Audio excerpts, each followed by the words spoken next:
दूसरे दिन नदी के पास में गया, एक मछली को देखा, मछली को पकड़ करके लाया, मछली को काटा, देखता क्या है, जो सोने के टुकड़े उसके उस नदी में उस जल में गिर गए थे, आज उस मछली के अंदर थे वो भी प्राप्त हो गए। तो क्या नहीं हो सकता है जब हमारी श्रद्धा होगी भगवान के प्रति, हमारा विश्वास होगा भगवान के प्रति, हमारा समर्पण होगा ठाकुर के प्रति, तो निश्चित रूप में भगवान हमारे ऊपर कृपा करेंगे।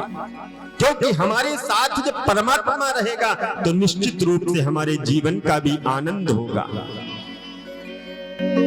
हमारे हाथ श्री रघुनाथ तो किस बात की चिंता, हमारे साथ श्री रघुनाथ तो किस बात की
परम मंगल की कृपा अपने आप में विश्वास रखिए, दृढ़ निश्चय कर लीजिए कि ठाकुर हमारे साथ में है।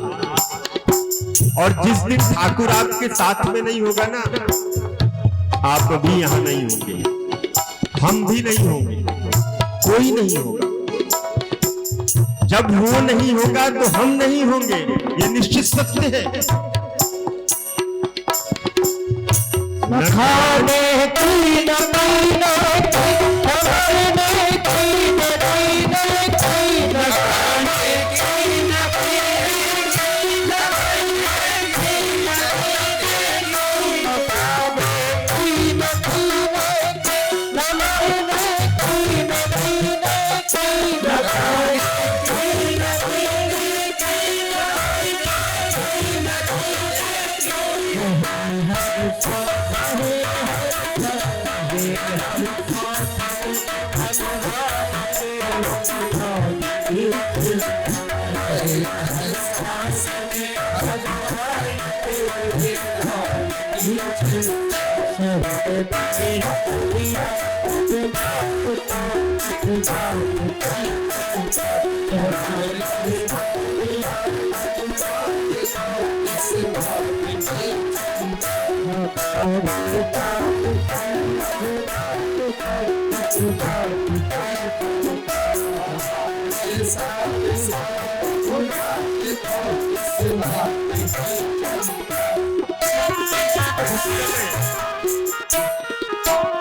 लंका का राजा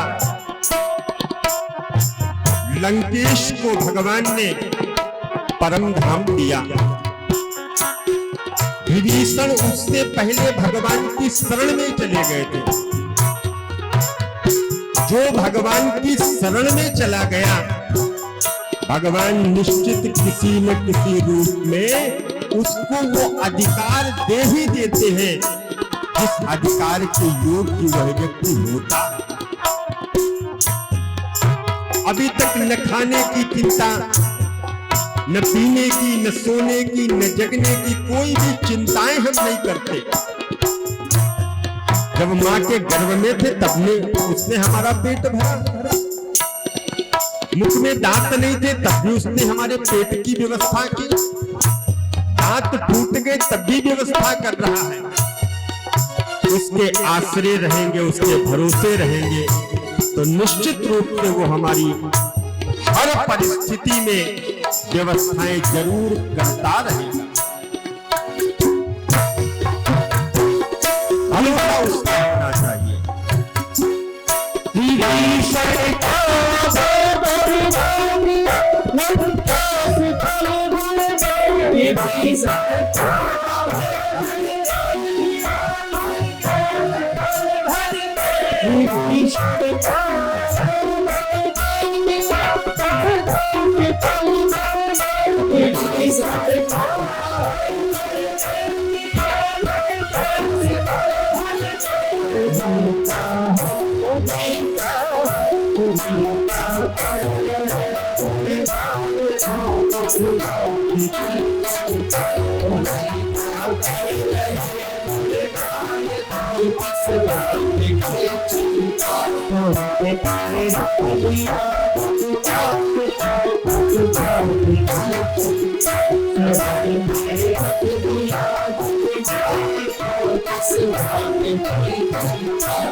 हमारे साथ में जब परमात्मा है तो हमें कोई चिंता करने की जरूरत नहीं। एक गांव में बहुत से लोग एकत्र हुए, बोले मंदिर बनाया जाए, मंदिर बनाया जाए। ठीक है जी, मंदिर बनने की तैयारियां होने लगी, जगह भी निर्धारित कर दी, कौन सी जगह चाहिए, जगह भी फाइनल हो गई। कुछ लोगों ने कहा कि भाई राम जी का मंदिर बनाओ। राम जी के मंदिर को बनाया गया। राम जी को मानने वाले जितने लोग थे वो आने लगे, कृष्ण को मानने वाले नहीं आ रहे। भोलेनाथ को मानने वाले नहीं आ रहे, केवल राम जी को मानने वाले आने लगे। लोगों ने कहा भाई आमदनी नहीं हो रही है, क्योंकि विचार लोगों के ऐसे हैं ना, क्या करोगे, अपने आप को सुधारो। हम तो कथा जो हो रही, हम तो केवल ठाकुर जी को ये कथा सुना रहे हैं। भगवान शिव मैया पार्वती को ये कथा सुना रहे हैं। याज्ञवल्क्य जी भरद्वाज जी को कथा सुना रहे हैं। तुलसीदास जी को कोई नहीं मिला कथा सुनाने के लिए, तो कहने लगे कोई मिले न मिले, इस कथा को मैं स्वयं अपने मन को सुना रहा। स्वांता सुखाय तुलसी रघुनाथ गाथा। स्वांता सुख, इस कथा को गाने में मुझे बड़ा सुख मिल रहा है। आपको मिल रहा है बहुत अच्छा है, नहीं मिल रहा है बहुत अच्छा है, क्योंकि जाकी रही भावना जैसी, प्रभु मूरत देखी दिल जैसी। जैसी आपकी भावना है, भावना के अनुसार आपको वो फल मिल रहा है। कथा सुनने की भी बहुत से नियम है। यहां पे बहन बैठी हुई है। कथा में मैं प्रातःकाल तो भोजन लेता ही नहीं, संध्या के समय, शाम के समय एक टाइम भोजन। कथा सुनने का यह भी नियम, अगर आप शरीर से अस्वस्थ हैं, आप चेयर पे बैठिए, कोई दिक्कत नहीं। अगर शरीर आपका स्वस्थ है तो प्रयास ये करें कि आप जमीन में सामने बैठ करके कथा सुनें। कथा का यह भी नियम है कि आप कथा में पैर फैला करके मत बैठिए। कथा के पीछे मंच जो लगा उसके पीछे मत बैठिए। कथा के इधर मत बैठिए। कथा के बीच में वार्ता मत करें। कथा के बीच में किसी की चुगली निंदा मत करें, क्योंकि जो आप कर रहे हैं वो सारा का सारा आपका लिखा जा रहा है। ये मंदिर है, इस मंदिर में भगवान के सामने ऊंचाई पे व्यक्ति को बैठना नहीं चाहिए। पर क्या, जब आपके शरीर में दिक्कत है, आपके पैरों में दिक्कत है, तो आप बैठिए। अगर शरीर से स्वस्थ हैं, जमीन में बैठ सकते हैं, सामने बैठ करके कथा को सुन सकते हैं, तो उसमें बड़ा आनंद है। महाराज, कथा परमात्मा की दिव्य रसास्वादन कराने वाली होती है। मंदिर की स्थापना हुई, राम को मानने वाले सोचने लगे राम की मूर्ति लगाई, राम को मानने वाले आए, शिव और कृष्ण को मानने वाले आना बंद हो गए। राम जी की मूर्ति का विसर्जन करवा करके कृष्ण जी की मूर्ति लगा गई। कृष्ण को मानने वाले आने लगे, राम और शिव को मानने वाले आना बंद हो गए। क्या मतभेद है हमारे और आपके दिमाग में? क्या चल रहा है? एको ब्रह्म द्वितीयो नास्ति, ब्रह्म तो केवल एक है। राम भी वही है, कृष्ण भी वही है, नरसिंह भी वही है, कूर्म भी वही है, बाराह भी वही है, परशुराम भी वही है, सब कुछ तो वही है। केवल उसके भाव ये है, जिस तरह से मिट्टी है, मिट्टी से घड़ा भी बनता है, मिट्टी से दीपक भी बनता है, मिट्टी से सुराही भी बनती है और मिट्टी से चिलम भी बनती है। चिलम के अंदर तंबाकू को रख करके वो मुख के ओठों पर रख करके वो आदमी के ओठ भी जलाती है और हृदय भी जलाती है। वही मिट्टी से बनी हुई वही सुराही गर्मियों के दिनों में उसके दिल को भी ठंडा पानी दे करके उसके प्यास को भी बुझाती है और ही को भी ठंडा करती है। मिट्टी तो एक ही है ना, परमात्मा एक ही है, उसके भाव अलग है। राम को मानने वाले आना बंद हो गए। अब बोले अब शिव का मंदिर बना दो। राम और कृष्ण को आने वाले बंद हो गए। अब क्या किया जाए? कह लगे कुछ मत करो, यहां पर एक होटल बना दो। होटल बना दिया गया। हिंदू को, मुसलमान, सिख, ईसाई, मतलब जितने धर्मों के जितने भी हैं सारे उस होटल में आने लगे। कोई भी भेदभाव नहीं किया। हम और आपकी यही एक विषम मानसिकता है कि हम एक दूसरे को मानने का प्रयास नहीं करते। कभी सोचते हैं इस काम को कर ले, कभी इस काम को।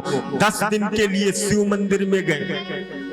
महाराज श्रावण का महीना, कहां जा रहे हैं? अरे नंगे पैर सुबह सुबह कहां? अरे पता नहीं आज श्रावण का सोमवार है। महाराज लाइन लगी हुई है शिव मंदिर में। क्यों भैया, मंगलवार को शंकर जी कहीं मंदिर से दूर चले जाते हैं क्या? इतवार को शंकर जी कहीं मंदिर से दूर चले जाते हैं क्या? नहीं नहीं, विचार बना लिया। ये किसके लिए विचार बने? ये उनके लिए बने जो नास्तिक व्यक्ति हैं, जो कभी मंदिर नहीं जाते हैं। उनके लिए ये नियम बनाए गए हैं कि मंगलवार को तुमको मंगलवार को हनुमान जी का पूजन करना है, चोला चढ़ाना है, जाकर के 10 रुपए की बूंदी ले ली, लाइन में लगे हुए। अरे तुम्हारी बूंदी के लिए हनुमान जी बैठे हुए हैं क्या?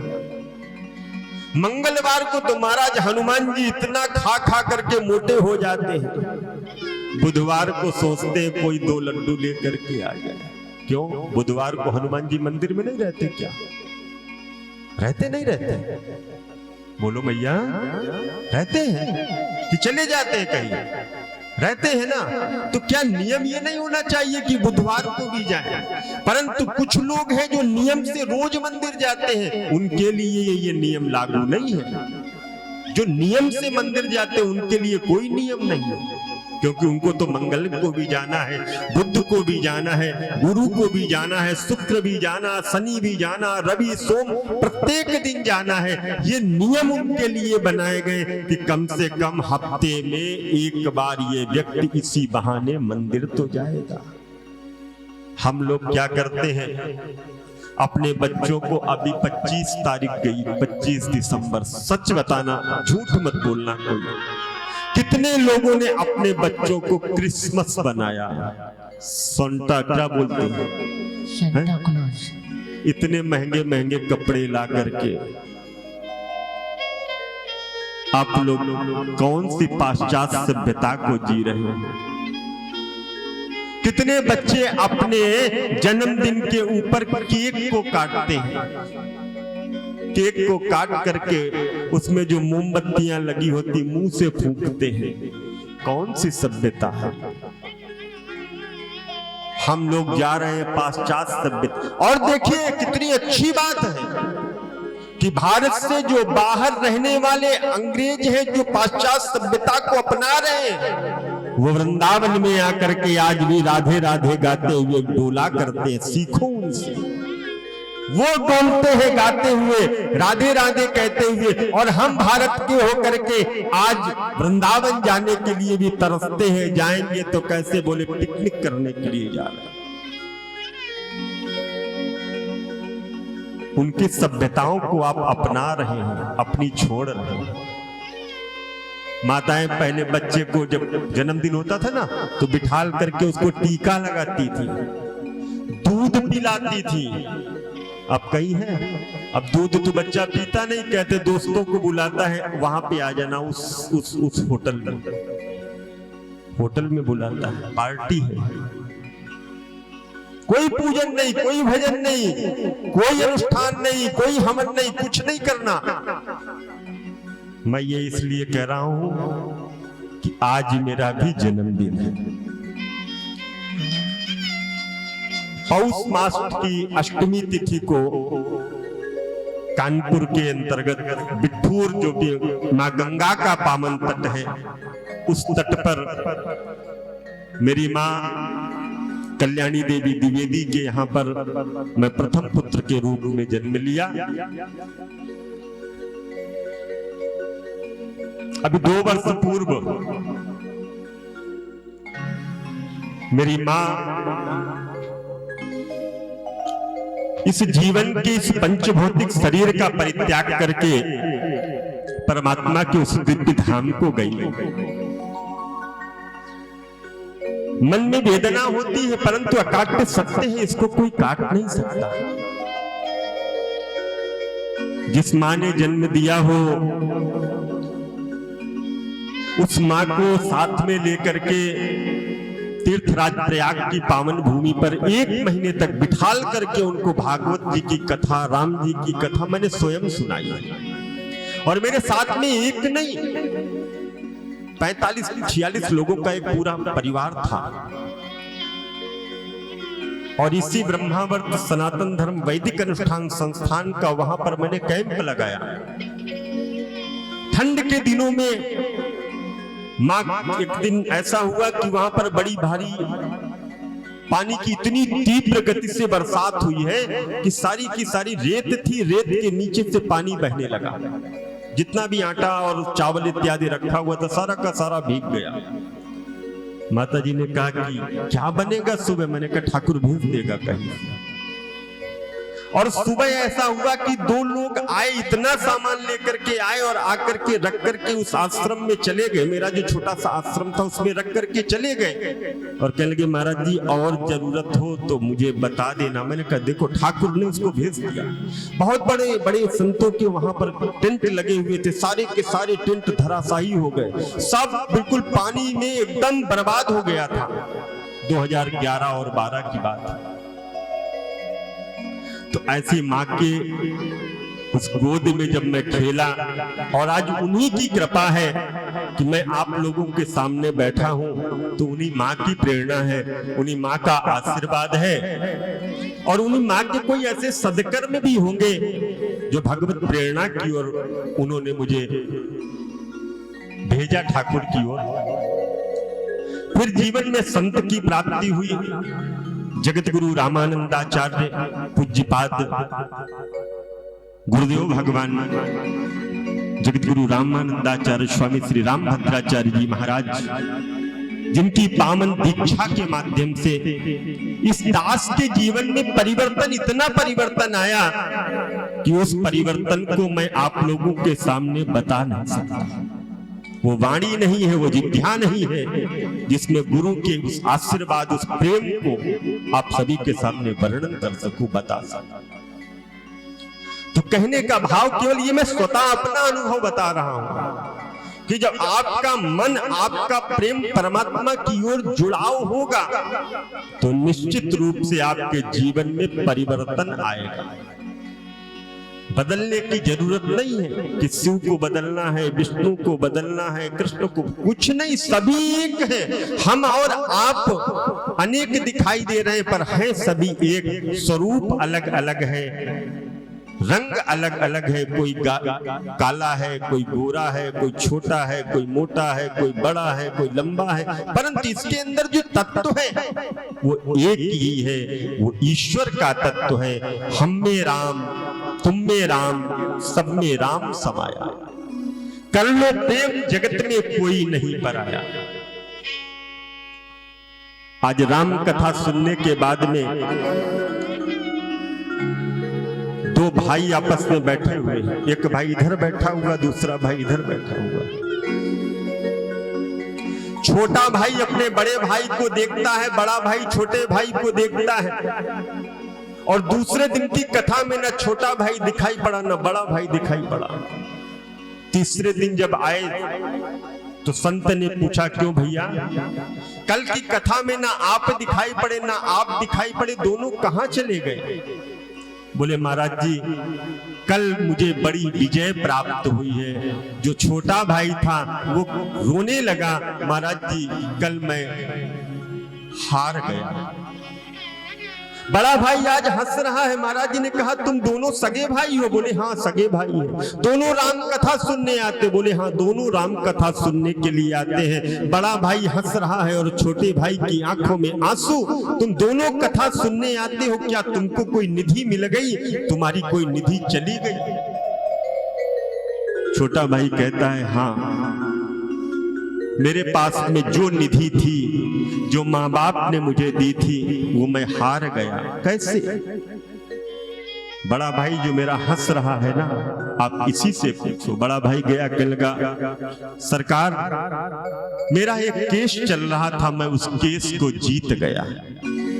अच्छा कौन सा केस चल रहा था? बोले छोटे भाई के साथ में प्रॉपर्टी को लेकर के केस चल रहा था, उस केस में मैं जीत गया। सुनने के लिए तुम राम कथा बैठे हो, और राम कथा सुनने के बाद भी अगर तुम्हारे अंदर परिवर्तन नहीं आया तो तुमको राम कथा में आने की आवश्यकता नहीं है। मत आइए राम कथा में। ऐसी राम कथा आपको बुला नहीं रही कि आप आइए सुनने के लिए। राम कथा सुनने का अधिकार तो उसको है कि राज सत्ता रखी हुई है। भरत जी खड़े हुए हैं, राम जी खड़े हुए हैं। भरत जी कहते हैं ये अयोध्या की सत्ता मुझे नहीं चाहिए, राम जी कहते हैं मुझे भी सत्ता नहीं चाहिए। हे राम कथा के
राम जय राम, जय जय राम, श्री राम जय राम, जय जय राम, बोलो सियावर रामचंद्र भगवान की। आइए, राम कथा तो अगाध समुद्र है, जितना भी कहते रहो, जितना भी बोलते रहो कम ही है, परंतु घड़ी इशारा कर रही है, धीरे धीरे समय को आगे बढ़ा रही है। हम चलते हैं भगवान की उस दिव्य विवाह महोत्सव की जो कथा आज हमको करनी है, उस कथा की ओर चलते हैं। वरना 5 से 7 घंटे, 8 घंटे, 10 घंटे ऐसे ही मैं बोलता रहूंगा। आप लोग अगर बैठे रहेंगे तो मैं तो कथा को करता रहूंगा, परंतु गृह कारज नाना जंजाला, घर के बहुत से कार्य होते उनको भी करना होता है। परंतु जितनी देर कथा सुने, भक्ति श्रद्धा के साथ कथा सुने, और कथा सुनने के बाद कुछ न कुछ लेकर के जरूर, अच्छा लगे लेकर के जाइए। और इसमें सब कुछ अच्छा है, कुछ खराब है ही नहीं, सब कुछ अच्छा है। आज बाबा कहते हैं कि ये पावन कथा श्री तीर्थराज प्रयाग की पावन धरा, जिसको हम लोग आज की भाषा में इलाहाबाद के नाम से जानते हैं। इलाहाबाद, और उस इलाहाबाद के प्रयागराज के पावन धरा पर गंगा, यमुना और मैया सरस्वती का संगम है। उसी पावन संगम पे माघ के महीने में, जो समय अभी आने वाला है, माघ का महीना, इसी माघ के महीने में सुंदर सुंदर मेले लगते हैं। और वो मेले कोई साधारण नहीं, कोई साधारण मेले नहीं। विरक्त विरक्त महामुनि संत, ऐसे ऐसे विलक्षण मूर्तियां, जो विलक्षण मूर्तियों के आपने कभी भी दर्शन नहीं किए, जो नित्य निरंतर केवल जंगलों में रह करके कंदमूल फल खाया करते हैं, ऐसी ऐसी विलक्षण प्रतिमाएं स्वरूपों को धारण करके तीर्थराज प्रयाग में आकर के 1 महीने तक रहते हैं, और 1 महीने तक रह करके वहां पर भगवान की पावन लीला गाते हैं।